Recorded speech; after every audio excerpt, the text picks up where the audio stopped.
Aujourd'hui, La Fontaine. Ah! Aujourd'hui, La Fontaine.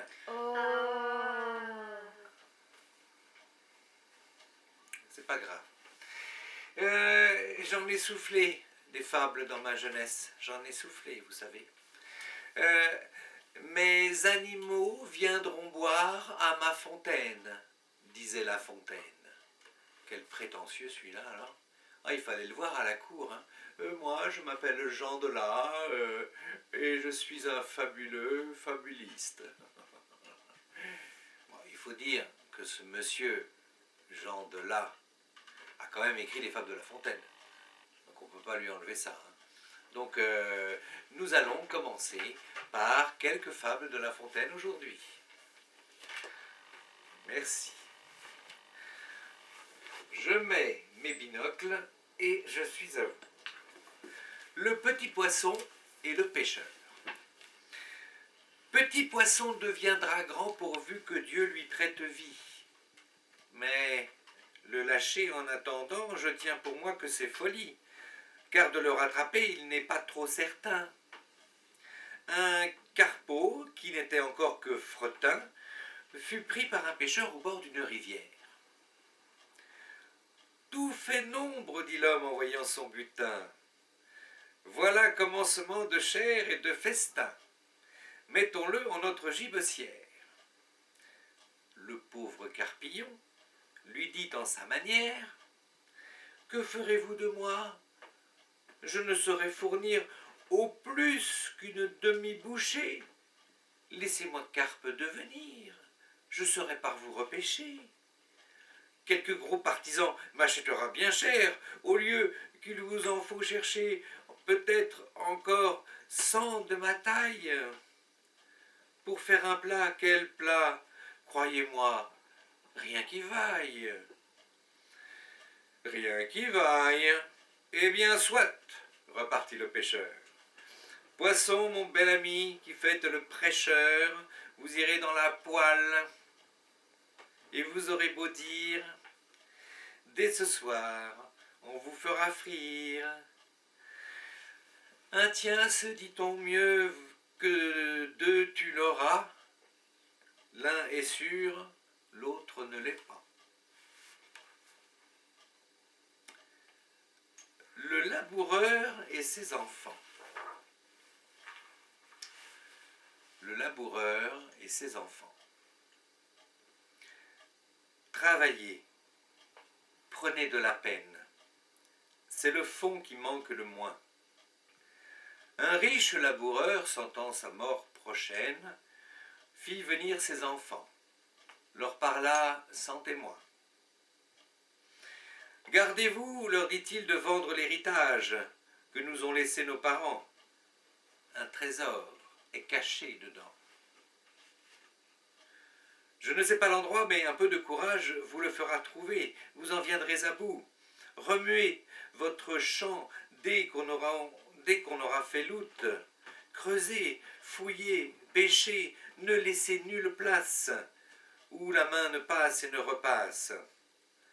Le père mort, les fils qui retournent le champ de ça, de là, partout, si bien qu'au bout de l'an, il leur apportera davantage d'argent, point de cachet.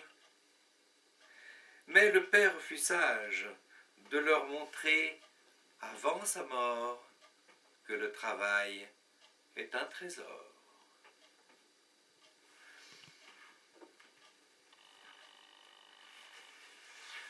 Le lièvre et la tortue. Rien ne sert de courir, il faut partir à point. Le lièvre et la tortue en sont un témoignage. Gageons, dit celle-ci, que vous n'atteindrez point sitôt que moi ce but. Sitôt, vous êtes sage, répartit l'animal léger. Ma commère, il vous faut purger avec 4 grains d'élébore. Sage ou non, je parie encore. Un Ainsi fut fait, et de tous deux, on mit près du but les enjeux. Savoir quoi, ce n'est pas l'affaire, ni de quel juge l'on convainc. Notre lièvre n'avait que 4 pas à faire. J'entends de ceux qu'il faut faire lorsque, près d'être atteints, il s'éloigne des chiens, les renvoie aux calendes, et leur fait arpenter les landes. Ayant, dis-je, du temps de reste pour brouter, pour dormir et pour écouter d'où vient le vent, il laisse la tortue aller son train de sénateur, elle part, elle s'évertue, elle se hâte avec lenteur. Lui, cependant, méprise une telle victoire. Tiens, la gageure un peu de gloire, croit qu'il n'y va pas de son honneur de partir tard. Il broute, il se repose, il s'amuse à toute autre chose qu'à la gageure. À la fin, quand il vit que l'autre touchait presque au bout de la carrière, il partit comme un trait. Mais les élans qu'il fit furent vains. La tortue arriva la première. Eh bien, lui cria-t-elle, avais-je pas raison? De quoi vous sert votre vitesse? Moi, l'emporter. Et que serait-ce si vous portiez une maison? Les animaux malades de la peste.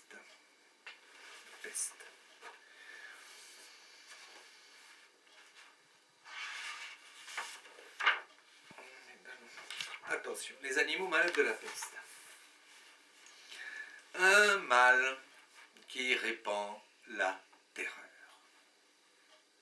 Mal que le ciel en sa fureur inventa pour punir les hommes, les crimes de la terre.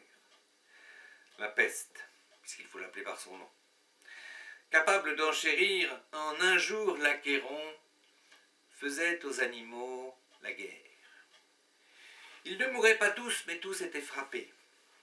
On n'en voyait point d'occupés à chercher le soutien d'une mourante vie. Nul mets n'excitait leur envie, ni loup, ni renard, n'épiaient la douce et l'innocente proie. Les tourterelles se fuyaient, plus d'amour partant, plus de joie. Le lion tint un conseil et dit : mes chers amis, je crois que le ciel a permis pour nos péchés cette infortune, que le plus coupable de nous se sacrifie au trait du céleste courroux, peut-être il obtiendra la guérison commune. L'histoire nous apprend qu'en de tels accidents on fait de pareils dévouements, ne nous en flattons point. Voyons sans indulgence l'état de notre conscience. Pour moi, le lion, satisfaisant mes appétits gloutons, j'ai dévoré force moutons. Que m'avait-il fait? Nulle offense. Même il m'est arrivé quelquefois de manger le berger. Je me dévouerai donc, s'il le faut, mais je pense qu'il est bon que chacun s'accuse ainsi que moi. Car on doit souhaiter, selon toute justice, que le plus coupable périsse. Sire, dit le renard, vous êtes trop bon roi. Vos scrupules vous font voir trop de délicatesse.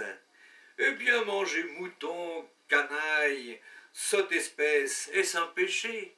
Non, non, vous leur fîtes, Seigneur, en les croquant, beaucoup d'honneur. Étant qu'il est indigne de tout mot, étant de ces gens-là qui sur les animaux se font un chimérique empire. Ainsi dit le renard, et flatteur d'applaudir. On n'osa pas trop approfondir du tigre, ni de l'ours, ni des autres puissances, les moins pardonnables offenses. Tous les gens querelleurs, jusqu'au simple matin, au dire de chacun, étaient de petits saints. L'âne vint à son tour et dit: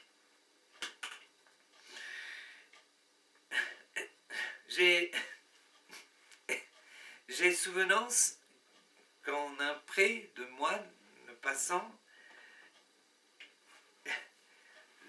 la faim, l'occasion, l'herbe tendre, et je pense quelques diables aussi me poussant, je tondis de ce pré la largeur de ma langue.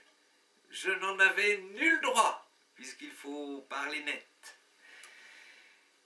À ces mots, on cria haro sur le baudet.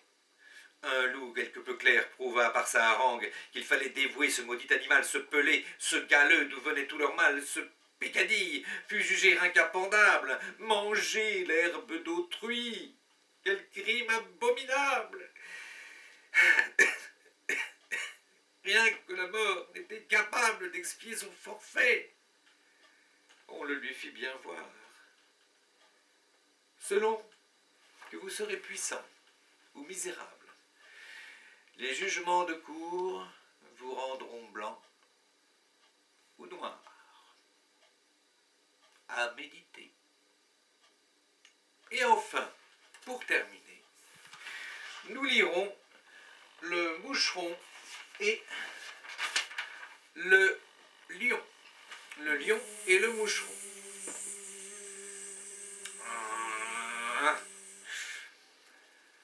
Va-t'en, chétif insecte excrément de la terre. Oh là là, vous imaginez le lion qui dit ça au moucheron?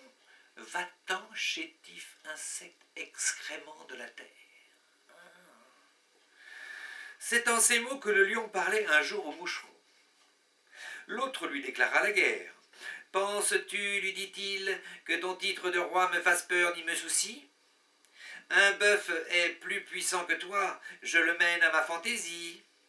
À peine il achevait ces mots, que lui-même il sonne à la charge, puis prend son temps, fond sur le cou du lion, qu'il rend presque fou, le quadrupède écume et son œil étincelle, il rugit, on se cache, on tremble à l'horizon, et cette alarme universelle est l'ouvrage d'un moucheron. Un avorton de mouche, en 100 lieues le harcèle, tantôt pique l'échine et tantôt le museau, tantôt entre au fond du naseau. La rage alors se trouve à son fait monter, l'invisible ennemi triomphe et rit de voir qu'il n'est ni griffes ni dents en la bête irritée, que de le mettre en sang ne fasse son devoir. Le malheureux lion se déchire lui-même, fait résonner sa queue, bat l'air, et sa fureur extrême le fatigue. Là-bas, le voilà sur les dents. L'insecte du combat se retire avec gloire. Comme il sonna la charge, il sonna la victoire. Va partout l'annoncer et rencontre en chemin l'embuscade d'une araignée. Il y rencontre aussi sa faim. Quelle chose par là peut nous être enseignée? C'est qu'entre nos ennemis, les plus à craindre sont souvent les plus petits.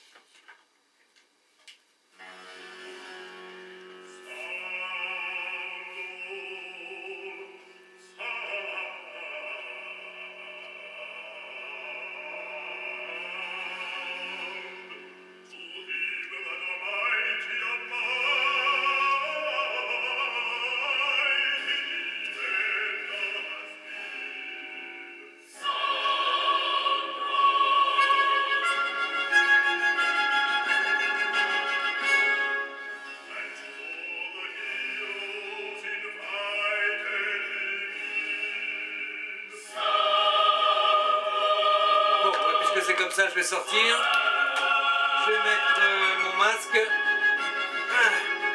et je vais sortir parce que là pour chanter c'est pas la peine, hein. C'est vraiment pas la peine.